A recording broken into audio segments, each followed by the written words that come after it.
Šorīt cepsim pīrādziņus, būs ābolmaizīte. Tagad sāksim raugu taisīt un sviestu kausēt. Raugs cukurs, šķipsniņa sāls, samaisīsim, sāks darboties. Un šeit uz mazas liesmiņas kausēsim sviestu. Klāt piebērsim kefīriņu, pieniņu un eļļu, tas, lai pīrāgs mīkstāks būtu. Nu ko, sviests ir izkusis, tagad aptuveni glāzi piena. Visu uz ācitājs es nekad nemēru ar mērierīcēm. Piens uzsils, un tad mēs vēl piebērsim kefīru. Nu lūk, tikmēr jau raugs strādā. Šeit drusku piebērsim tūlīt miltiņus. Un tikmēr jau te piens sildās. Pienam nevajag būt karstam tā, lai pirkstu var noturēt iekšā. Tas ir plus mīnus 40 grādi. Miltus pagaidām tuč, kā teica Mārtiņš Rītiņš. Nu ko, piens ir sasilis, tagad kefīram kārta.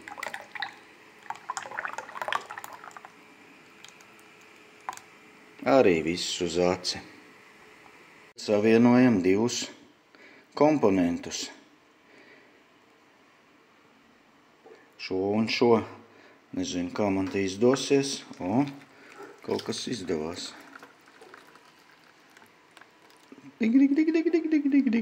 Dig. Super. Un tad miltus. Piesījāsim miltus un sāksies miecīšana. Nu, kā tai tautas dziesmā.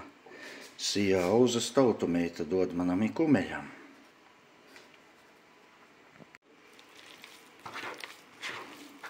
Kāpēc gan tiem, kas maizīti cep, vienmēr ir tīras rokas? Pareizi. Viss paliek mīklā. Latviešu tautas joks.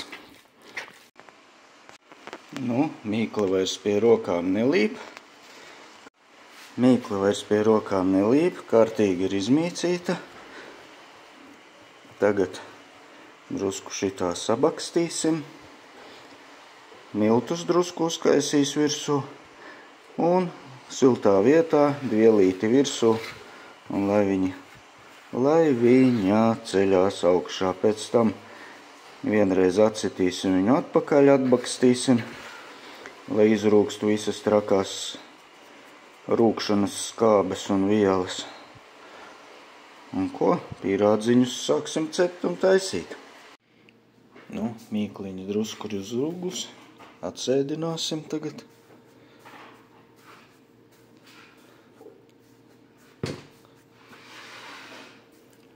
Un vēl lai parūkst. Šeit top ābola maizes viducītis. Nu ko, pirmā kārta panna sagatavota. Tagad iesiekšu ābolīši. Ābolīši ir salikti. Krējums kanēlis virsū, gatavs iet plītī. Pirmā partija cepās,